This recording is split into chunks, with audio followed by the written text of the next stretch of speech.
Basic decreases like knit 2 together and SSK are one of the very few things where the technique will mildly change depending on what knitting style you are using. Here's how to knit them in combination continental knitting style. SSK or slip slip knit is always going to be a left leaning decrease. For SSK you need to make sure that the leading leg is behind the needle. When you are knitting combination style flat stockinette, you will already have that situation and you can simply knit those two stitches together through the leading legs and you have created a left leaning decrease. Again, the most important bit is that we are decreasing through the leading legs and that the leading legs are behind the needle like this. However, if you would be knitting on round or if you were knitting a different motif, you would have a situation where the leading leg is in front of the needle.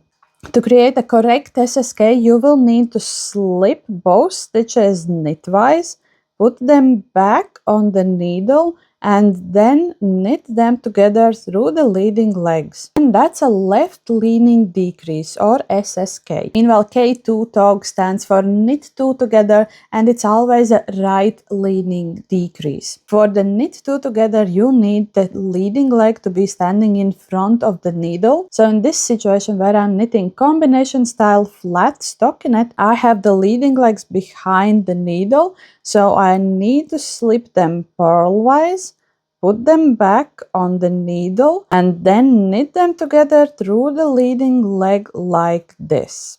And that's a right leaning decrease or knit 2 together. But if you were knitting on round or you were knitting a different motif, the leading legs might already be standing in front of the knitting needles and then you don't need to slip anything. You simply knit those two stitches together like this. Combination is the only knitting style where the stitches change mount. And that's why at first reading patterns can be mildly confusing, but I promise there isn't any major changes you need to make to your knitting style. For decreases, all that you need to remember is that you always make decreases through the leading leg and that SSK is a left leaning decrease and knit 2 together is a right leaning decrease.